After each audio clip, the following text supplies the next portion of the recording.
आप देखिए दुनिया के देश की मॉरल ड्यूटी क्या है। चाइना की मॉरल ड्यूटी, अमेरिका की मॉरल ड्यूटी, रसिया की मॉरल ड्यूटी, यूक्रेन की मॉरल, यूरोपीय और भी जितने देश का नाम नहीं ले रहा हूं, इंडिया भी है, सबका मॉरल ड्यूटी क्या है? एक दूसरे को खा जाओ, एक दूसरे को रगड़ दो। चाइना ताइवान को रगड़ने के चक्कर में है, रशिया ने यूक्रेन को रगड़ ही दिया। खाड़ी देश कहीं ना कहीं कुछ न कुछ अनबन चलती रहती है। एशिया, दक्षिण एशिया के देश में भी ये गड़बड़ियां बनी हुई हैं। कई बातें तो हम जापान के साथ अच्छी बातचीत करके दोस्ती किए हैं कि नहीं? दक्षिण कोरिया से अच्छी बात करके दोस्ती किए हैं कि नहीं? क्यों? आप ब्राजील चले जाइए, अफ्रीका चले जाइए, यूरोप के कई देशों में चले जाइए, रसिया की बात कर लीजिए, हम लोग अच्छे मित्र हैं कि नहीं? झगड़ा करके अच्छे मित्र हुए ना। अच्छी बात की संभावना जब खत्म हो जाती है तब मुझे लगता है यह स्तर मिलता है।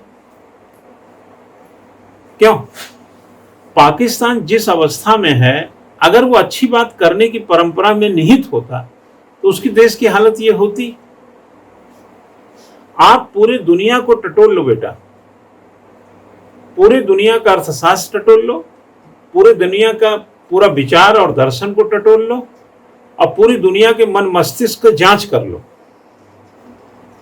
आप अगर विकास की धारा को बड़े तेजी से विकसित होते हुए कहीं अगर देखेंगे तो उसमें बिहेवियरल थ्योरी का बहुत बड़ा लेना देना होगा, ह्यूमन रिलेशन थ्योरी का बहुत बड़ा लेना देना होगा।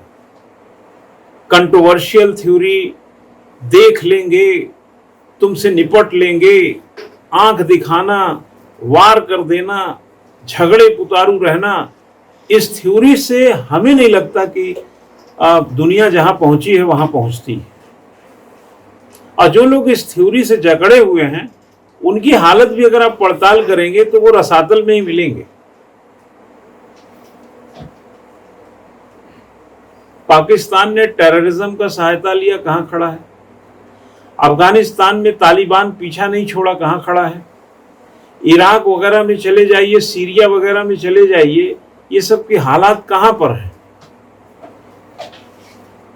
आप अगर बिहेवियरल थ्योरी में नहीं है और इथिकल और मॉरल नहीं तो एक चीज तय है कि विकास को छोड़कर सारी चीजें होंगी।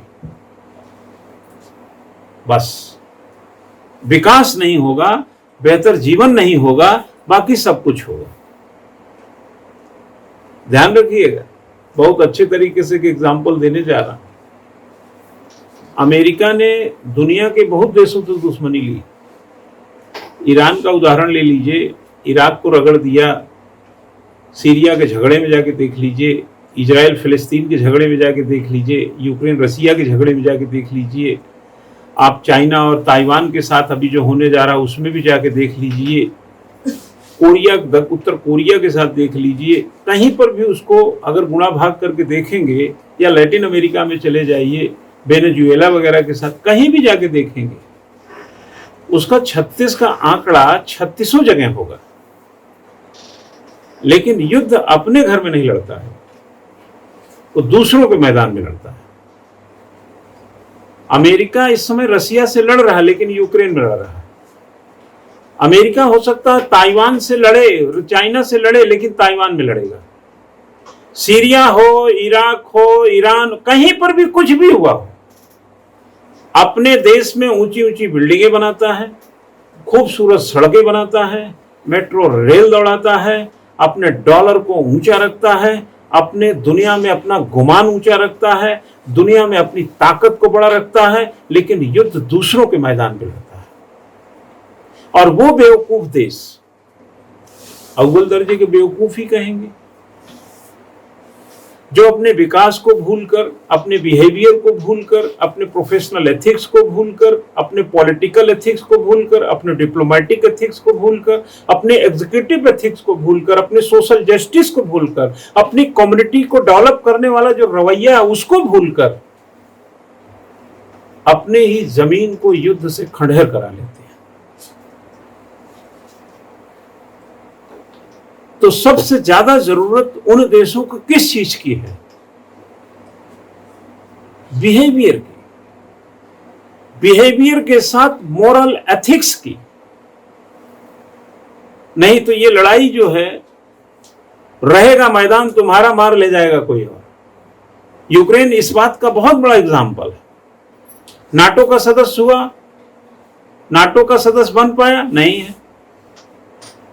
रसिया से क्या निपट लिया? चलो युद्ध बहुत लंबा है, 24 फरवरी से चल रहा है, लेकिन क्या रसिया से निपट लेगा? संभावना इसकी बहुत कम है। जैसे हम कहते हैं आत्मनिर्भर भारत ना, तो हमको लगता है कि हमें आत्मनिर्भरता ऐसे मामलों में होना चाहिए, विचारों से भी आत्मनिर्भर हो, अपनी समझ, अपनी मोरालिटी, एथिक्स में भी आत्मनिर्भर हो। दूसरों के कंधे पे बंदूक चलाने वाली जो धारणा है, इसको समझने की आवश्यकता है। 2001 से 2021 के बीच, 2001 से 2021 20 साल अमेरिका ने तालिबान मुक्त अफगानिस्तान रखा। जमीन किसकी थी? अफगानिस्तान। उसका पैसा और कुछ सेना का नुकसान हुआ। वाशिंगटन डीसी को ले, न्यूयॉर्क को लो, पेंसिल्वेनिया या कोई भी और जगह, जो भी जॉर्जिया, फर्जिया, जहां जितना है, एक भी जगह बताइए जहां उसकी सड़क दरक गई हो तालिबान की वजह से। वो छोड़ दो, ओसामा बिन लादेन ने वर्ल्ड ट्रेड सेंटर में बिल्डिंग में जब विमान घुसेड़ा था, वो तो उसी घटना का परिणाम था। वो कहीं दरकी हो? नहीं।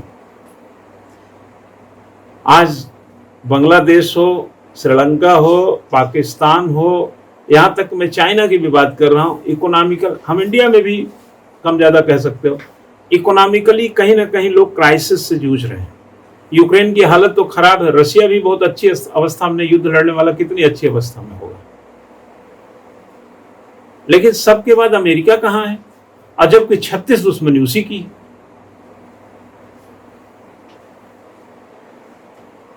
क्या समझे?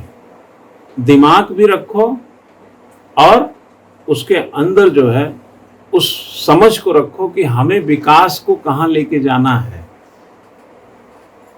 ऐसी दोस्ती यारी कर, दुश्मनी, भाई दुश्मनी का जो पूरा स्वांग है अमेरिका कहां कहां फैला के रखता है और क्या उसको फायदा लेगा। भाई चाइना से ट्रेड वार था ट्रंप के टाइम में, उत्तर कोरिया में देखे होंगे किम जोंग के साथ, तो ऐसे लगा कि बटन आज ही दब जाएगा परमाणु बम का, है ना। फिर भी संभालते संभालते आज उत्तर कोरिया का कहीं चर्चा ही नहीं होता, जैसे मानो कोई समस्या ही ना हो। ये सब हिडन चीजें हैं, कौन सी चीज कब उभरनी है, कब खत्म करनी है, यही तो दिमाग चाहिए। नहीं तो ले लाठी, तो बबलू ऐसे कैसे बोल सकते हैं, ले लाठी। अरे बबलू को समझा भी तो सकते हो, बबलू इधर आओ, क्या बात है बेटा, क्या प्रॉब्लम है तुमको, क्या चाहिए, ले जाओ यार, और चाहिए ले जाओ, झगड़ा खत्म करो। ले जाओगे मतलब ये नहीं है कि जैसे कोई चॉकलेट का झगड़ा है कुछ, यही तो करोगे। भाई यूक्रेन का जेलेंस्की एक बार अगर ये कह देता कि हमारा देश सर्वोच्च है, नाटो की जो स्थिति बाद में समझेंगे, अभी हम नाटो में जाने का विचार त्याग रहे हैं। क्यों? अगर आपको यह लगता है कि लड़ने में आप बाहुबली हो जाएंगे, तो आपकी तृष्णा जो है व्यक्तिगत तौर पे तो शांत हो सकती है, लेकिन अभी हमने क्या बोला कि सार्वजनिक एथिक्स का मामला है। न जाने कितने बच्चे मरवा दिए, कितने बीवी बच्चे उनके तबाह हो गए, लोगों के घर उजड़ गए, बर्बाद हो गए। आपको सिर्फ यही तो कहना था कि मैं, अगर रशिया को बहुत कष्ट है मुझे नाटो में जाने से, तो फिलहाल के लिए विचार में ये त्याग रहा हूं, फ्यूचर का मुझे पता नहीं है, लेकिन फिलहाल अभी मेरा नाटो में जाने का कोई इरादा नहीं है। यूक्रेन बचा रहता है कि नहीं? पुतिन इतना पागल नहीं है कि वहां से झोंक देते। फिर लोग भी कह देते भारत का मित्र है, भारत और दबाव दे देता, अरे भाई क्या कर रहे हो आप, जब वो कह रहा है कि नहीं जाएंगे। भाई कुछ झगड़ा होता तो कहता है कि भाई देखिए हमको इन्होंने गाली तो दिया है, हम गाली नहीं देंगे, अभी तो हम सब्र करके जा रहे हैं, लेकिन आइंदा अगर ये कोई दिक्कत करेंगे तो फिर हम बर्दाश्त नहीं करेंगे। तो अभी का तो झगड़ा खत्म हुआ ना। अच्छा तो आइंदा इसका मतलब गाली देगा? आइंदा की गाली जो दिया नहीं उसके लिए पीट रहे उसको? हाँ अच्छा, अभी तो तुम सब्र करके जा रहे हो, मतलब 2 महीने 4 महीने बाद फिर हमारे तुम्हारे बात कुछ कहा सुनी होगा तब तुम गाली दोगे, यानी आज की बची गाली तुम रख के जा रहे हो कल देने के लिए, तो लगे उसको तुम पीटने।